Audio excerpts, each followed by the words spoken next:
I was heading to my car in the garage. When he came into my view, I was so startled that I let out a loud cry. What the hell? Food scraps were strewn all over the car. They were even thrown inside. A waft of stench hurt my nose from the humidity when I opened the car door. I covered my nose and mouth with my hands. That's what you deserved. With the voice, my mother-in-law appeared from the shadow like in the horror movie. She had been jealous of me buying a new car for a while, so I quickly understood this horrible act. I closed the door and moved away from the car in desperation.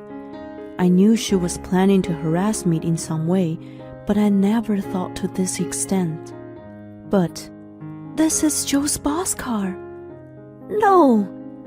She committed the fiasco as an attempt to harass me. I couldn't help but think to myself, what an idiot. I'm Maria, a 28-year-old working wife. I currently live with my husband as well as my parents-in-law. My job is an admin assistant at a real estate agency, but in truth, I once dreamed of being a piano teacher. I had no choice but to give up, because it required early childhood education in order to join the company I wanted to. After failing to get into my first choice of music school, I went to a university which offered only general music and vocal performance majors.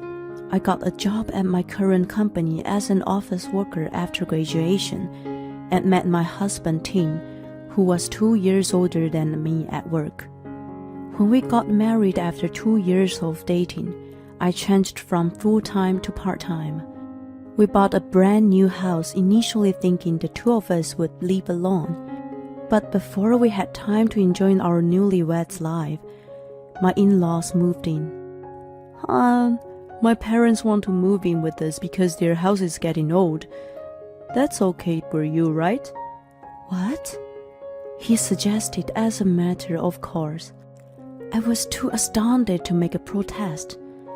Why so suddenly? He responded nonchalantly to the question that finally came out of my mouth.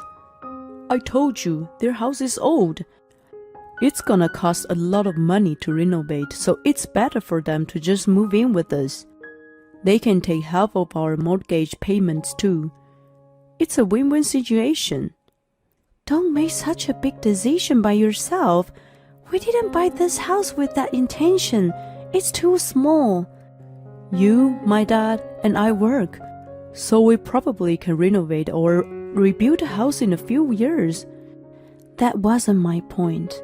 He didn't even ask me, and just because their house was old, they brazenly planned to move in.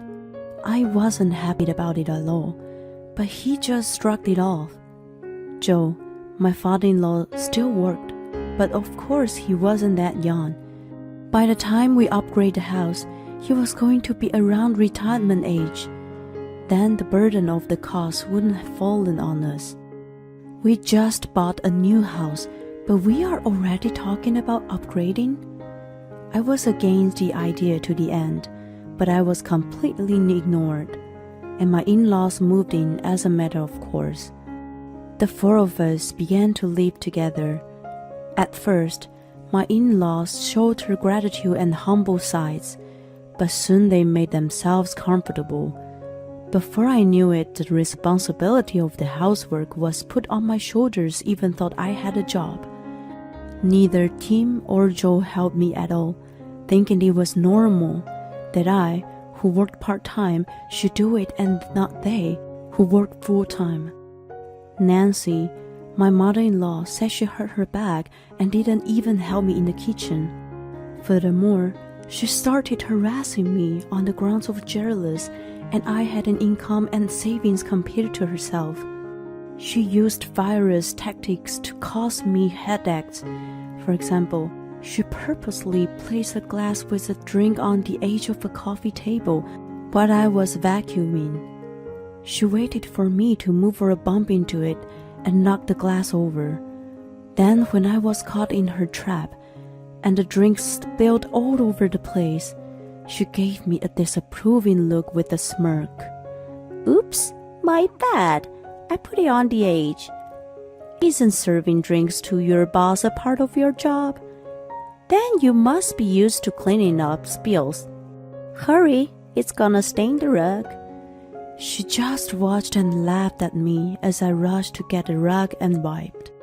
At those times, I got frustrated that I yelled at her harshly. I told you so many times before not to put it on the edge. Oh my God, are you blaming me? You're terrible. You did it, not me. You purposely put it there for me to knock it over. How dare you? She suddenly menaced at me and started ranting. You falsely accused me for your mistake. That's insulting. It's terrible to blame others. You point finger at me when it's your own fault for being clumsy. Stop playing the victim. You can't even do anything right to begin with. I wonder how you're holding your job.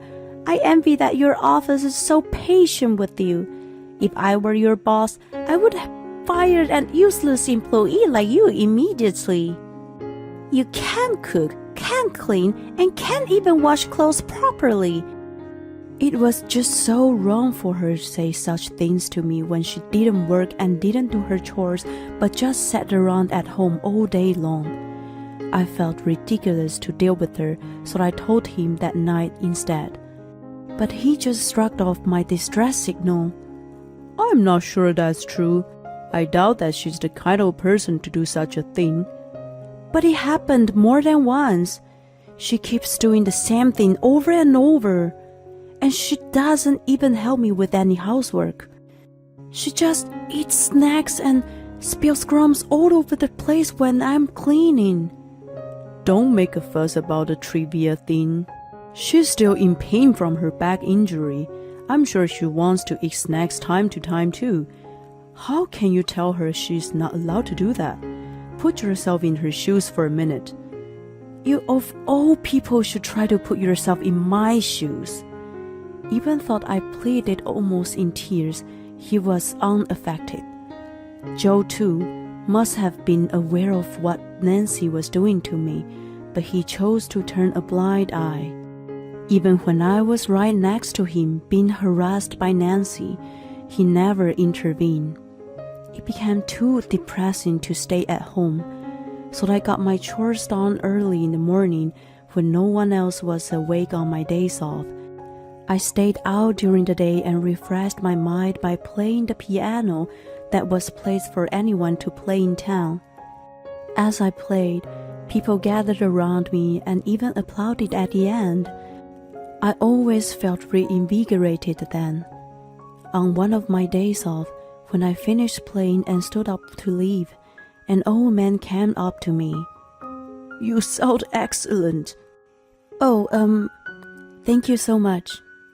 I must have sounded a bit alarmed, so he continued to excuse his approach. I'm sorry to bother you. I'm actually a colleague of your father-in-law. Well, more like his boss. I've seen pictures of you from the wedding. I just thought I should introduce myself. Oh, I see.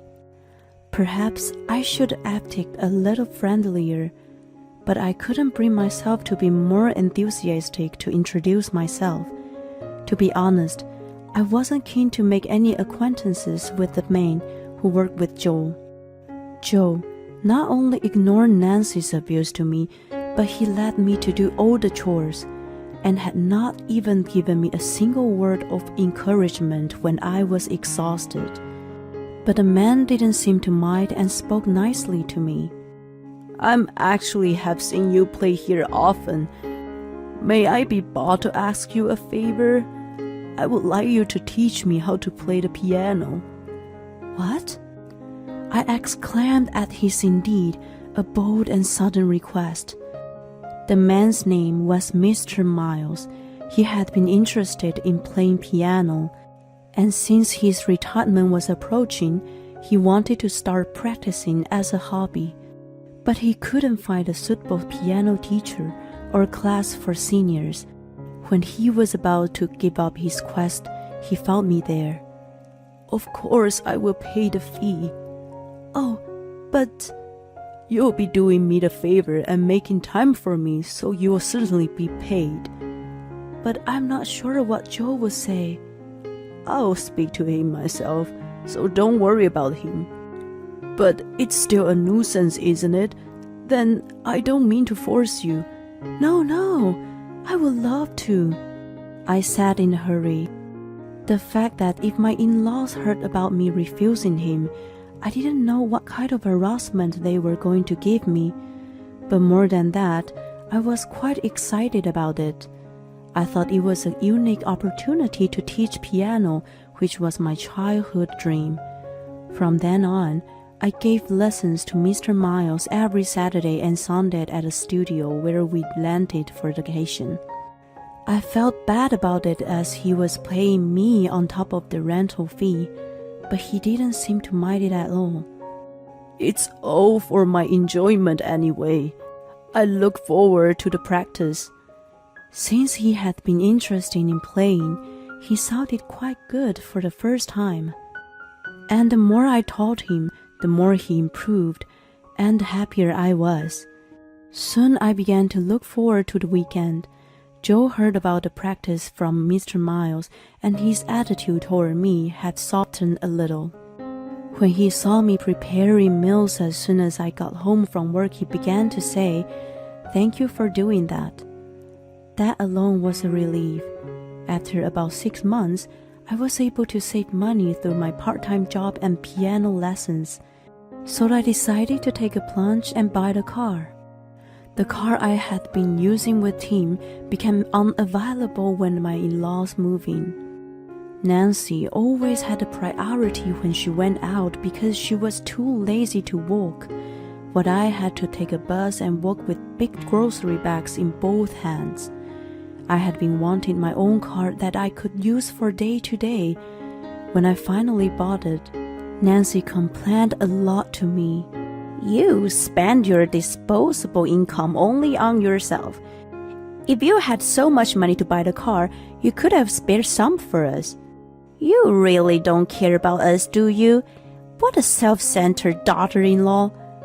Ever since she moved in, she'd been living in comfort, doing nothing thanks to me. Who was more self-centered? As much as I wanted to argue, I learned to ignore her to save my energy. By this time, I had come to realize that the more I talked back, the more aggressive she became. Soon after this, she dumped raw garbage all over the car. When I told her it was Joe's boss car, she just screamed at me, "Don't lie to me." It was a fact no matter what she said. The car I bought had a problem right after and was taken by the dealer for inspection. When I told Mr. Miles about it, he offered to lend me his car. "But don't you need it too?" "Not really. I don't like driving so much." "So nice of you, but..." I contemplated. I was afraid Nancy was going to damage his car. I had been alarmed based on the past harassments and the reaction I got when I made the purchase. When I confided this to Mr. Miles, he looked really stunned. "I'm sorry that you've been going through such terrible ordeals."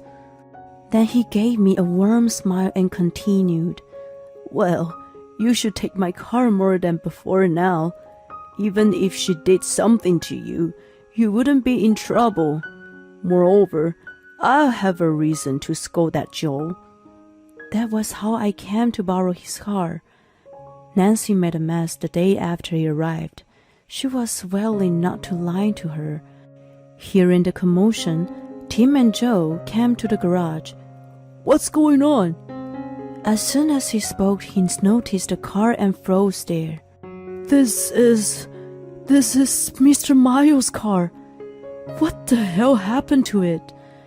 "Oh my God, Mr. Miles is your boss, isn't it? Why is his car in our garage in the first place?" I answered to Tim. "Joe knows, but I've been giving piano lessons to Mr. Miles every weekend." He was kind enough to let me borrow his car while mine was awaited for inspection. Nancy was looking like a ghost. Tim and Joe had never imagined that she was the culprit and were both panicking. How did this happen? Did Raccoon come inside? Anyway, we need to clean. I raised my voice and cut him short. Nancy did this. I saw her doing it. The three of them looked at me in bewilderment. How dare you blame me? She shrieked. You're a liar. How could I do such a terrible thing? She's right. I've been taking things easy on you because of Mr. Miles. But I can't allow you to say anything that would undermine my wife. Joe sternly took her side. Tim also nodded in agreement with him and didn't even try to help me. But I had a trick up my sleeve. Well then, let's find out. I've set up a surveillance camera. We can check and easily find out who is responsible. Again, the three of them were surprised. The one who expressed the biggest shock, to the point that her eyeballs were about to fall out, was Nancy. For what? There's been a lot of misdemeanor going on around here lately. I just bought a new car myself, and I was worried that it might be damaged. In truth, it was the measure against Nancy's harassment. I wanted to have proof in case something happened to my car. Then, let's see now.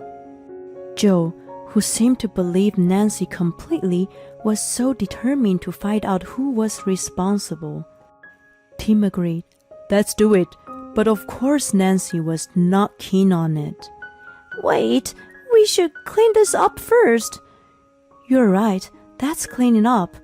The recording won't disappear anyway, but probably we can't get rid of all the stains and smells even if we clean it now. Joe gave me a stern look and said, How can you be so calm? You rented his car, so it's your responsibility. You brought shame on me. I'm telling you, it's Nancy who did this. Enough with your false accusation. Let's check the recording now. If you're wrong, you know there'll be a consequence. He made a treat, but as soon as he saw the recording, his demeanor changed completely and turned pale. Nancy, what have you done? He asked her in a trembling voice, as if he were suppressing his anger. She responded in despair. It's not what you think. I didn't do it on purpose. You know, I'm not capable of doing such a thing. It was an accident. She stammered and Joe grimaced at her. You're caught on the camera. You were trying to friend me by damaging my boss' car. That's not true. So why did you do it?